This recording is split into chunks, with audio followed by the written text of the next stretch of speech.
सीधा शुरू करते हैं। आज के इस विश्लेषण में हम भारतीय इतिहास और लोक कथाओं के एक ऐसे पन्ने को पलटेंगे जो सच में अकल्पनीय है। बात हो रही है कोणार्क के विश्व प्रसिद्ध सूर्य मंदिर की। लेकिन इस भव्य वास्तुकला के पत्थरों के पीछे एक ऐसी कहानी छिपी है जो किसी को भी भीतर तक झकझोर कर रख दे। एक राजा की महत्वाकांक्षा और एक ऐसा हृदय विदारक बलिदान जिसकी गूंज आज भी ओडिशा की हवाओं में महसूस होती है। एक ऐसी कहानी जहां कला और जीवन के बीच की रेखा बिल्कुल धुंधली पड़ जाती है। चलिए इसे गहराई से समझते हैं। इस पूरी कहानी का सबसे बड़ा तनाव एक बेहद खौफनाक चेतावनी से शुरू होता है। अगर कल सुबह के सूर्योदय तक मंदिर का शिखर पूरा नहीं हुआ तो सभी 1200 कारीगरों के सर कलम कर दिए जाएंगे। जरा कल्पना कीजिए उस पल की। राजा लांगुला नरसिंहदेव का यह सीधा आदेश था जिसने 1200 लोगों की रातों की नींद उड़ा दी। ये कोई मामूली धमकी नहीं थी, बल्कि एक अल्टीमेटम था। समय बहुत तेजी से खिसक रहा था। बस कल सुबह का सूर्योदय, सिर्फ इतना ही समय बचा था उन कारीगरों के पास अपनी जान बचाने के लिए। इस एक आदेश ने उस पूरे निर्माण स्थल को मानो एक मृत्युशैया में बदल दिया था। लेकिन सवाल ये है कि आखिर ये नौबत आई कैसे? इसे समझने के लिए हमें थोड़ा पीछे जाना होगा और यहाँ एक संख्या 12 बहुत ही महत्वपूर्ण हो जाती है। पूरे 12 साल, जी हाँ, इतने लंबे समय से निर्माण कार्य चल रहा था। मुख्य वास्तुकार, जिनका नाम विशु महाराणा था, इस विशाल कार्य में इतने ज्यादा लीन थे कि इन 12 वर्षों में वो एक बार भी अपने घर नहीं जा सके। उनका पूरा जीवन बस इसी मंदिर को खड़ा करने में लगा हुआ था। और इस काम में उनके साथ थे राज्य के सबसे बेहतरीन 1200 चुनिंदा और कुशल कारीगर। ये वो लोग थे जिन्होंने सचमुच अपने खून पसीने से पत्थरों में जान डाल दी थी। 12 साल की उस अथक मेहनत के बाद अचानक अब इन 1200 महान कलाकारों की जान बस एक कच्चे धागे से लटक रही थी। अब जो बात इस कहानी को सबसे ज्यादा चौंकाने वाली बनाती है वो ये है कि इन 1200 अनुभवी पुरुषों का अंतिम तारणहार कोई और नहीं बल्कि ठीक 12 वर्ष का ही एक बालक था। 12 साल का निर्माण और 12 साल का एक बच्चा, कमाल का संयोग है ना? ये बात इस लोक कथा को रहस्य और चमत्कार से पूरी तरह भर देती है। तो आइए इस विश्लेषण के पहले भाग की ओर बढ़ते हैं। एक भव्य मंदिर का विजन। ओडिशा के राजा लांगुला नरसिंहदेव कोई साधारण सा मंदिर नहीं चाहते थे।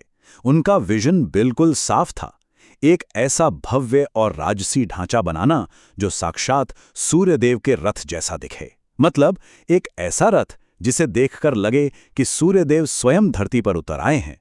इसी अकल्पनीय सपने को हकीकत में बदलने की पूरी जिम्मेदारी विशु महाराणा को सौंपी गई थी। और यकीन मानिए, ये उस समय की वास्तुकला की दुनिया का सबसे चुनौतीपूर्ण कार्य था। अब आते हैं दूसरे भाग पर, अंतिम और असंभव चुनौती। समस्या वास्तव में बहुत ज्यादा गंभीर हो चुकी थी। एक तरफ 1200 कारीगरों ने दिन रात एक करके अद्भुत नक्काशी वाला पूरा मंदिर तैयार कर दिया था। रथ के पहिए, विशाल दीवारें, मूर्तियां, सब कुछ एकदम परफेक्ट था। लेकिन दूसरी तरफ जो मंदिर का सबसे अहम हिस्सा था, शिखर पर लगने वाला अंतिम कलश, जिसे धड़ी नौती कहते हैं, उसे स्थापित ही नहीं किया जा पा रहा था। कारीगरों ने अपना हर संभव प्रयास कर लिया, लेकिन वो कलश अपनी सही जगह पर बैठ ही नहीं रहा था। और असल में यही वो कारण था जिसकी वजह से राजा ने वो खौफनाक अल्टीमेटम दिया था। अब कहानी में एक नया मोड़ आता है। भाग 3, एक युवा चमत्कार का आगमन। याद है ना, विशु महाराणा जब घर से निकले थे तब उनकी पत्नी गर्भवती थी। उन्होंने अपने बेटे को कभी देखा ही नहीं था। तो सोचिए, एक 12 साल का लड़का खुद को अपने पिता के सामने कैसे साबित करता? धर्मपद अपने साथ एक बहुत ही भावुक और ठोस सबूत लेकर आया था। वो अपने घर के आंगन के बेर लाया था, जिन्हें स्थानीय भाषा में कोल्ही कहा जाता है। ये एक छोटा सा लेकिन बहुत ही मार्मिक विवरण है जो पिता और पुत्र के उस पहले मिलन को बेहद खास बना देता है। चलिए अब बढ़ते हैं भाग 4 की तरफ, आधी रात का चमत्कार। धर्मपद को वास्तुकला की असाधारण प्रतिभा अपने पिता से विरासत में मिली थी। उसने घबराने के बजाय मंदिर की पूरी बनावट का बहुत ही गहराई से अध्ययन किया। अपनी तीक्ष्ण बुद्धि से उसने तुरंत उस तकनीकी खामी को पहचान लिया जो 1200 कारीगरों की आंखों से छिप गई थी। और फिर रात के उस घने अंधेरे में वो चुपचाप मंदिर के उस विशाल और खतरनाक शिखर पर चढ़ गया। बिना किसी मदद के अकेले ही उसने उस अंतिम कलश को सफलतापूर्वक उसकी सही जगह पर स्थापित कर दिया। मतलब जो काम 1200 उस्ताद नहीं कर पाए, वो 12 साल के उस वास्तुशिल्प जीनियस ने कर दिखाया। अगर हम इस घटना के टाइमलाइन को देखें तो गोधुली बेला में राजा की मौत की चेतावनी आती है। आधी रात को एक लड़का चमत्कार करता है और कलश स्थापित कर देता है। सुबह होने से पहले कारीगर देखते हैं कि काम पूरा हो गया है और उन्हें एक पल के लिए राहत मिलती है, लेकिन तड़के वो राहत एक नई और कहीं अधिक भयानक घबराहट में बदल जाती है और अंततः भोर होते होते धर्मपद नदी में छलांग लगा देता है।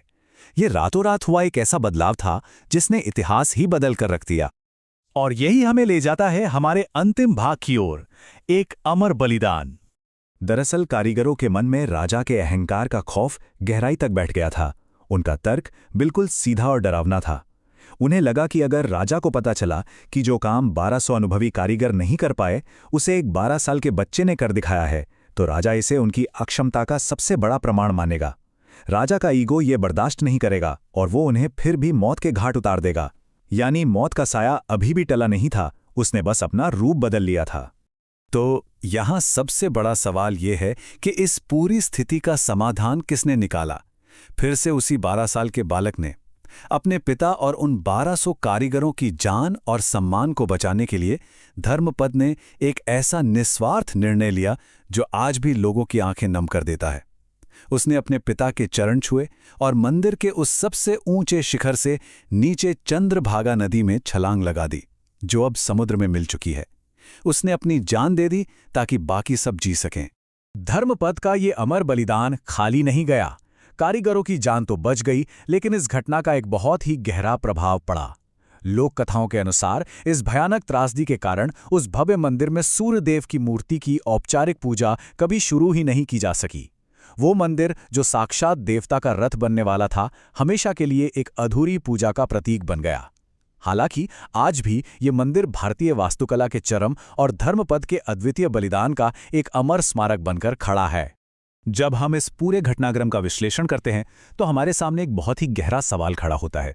धर्मपद का वो छलांग लगाना, क्या वो एक बेटे का अपने पिता और समाज के प्रति निस्वार्थ प्रेम था जिसकी हम आज एक महान जीत मानकर प्रशंसा करते हैं, या फिर ये सत्ता और एक राजा के अनियंत्रित अहंकार द्वारा चुकाई गई सबसे भयानक कीमत थी? कला और शक्ति के इस टकराव में अंततः हार किसकी हुई? ये एक ऐसा सवाल है जो इस भव्य मंदिर के खामोश पत्थरों के बीच आज भी गूंजता है और हमें सोचने पर मजबूर कर देता है। आज के इस विश्लेषण में बस इतना ही।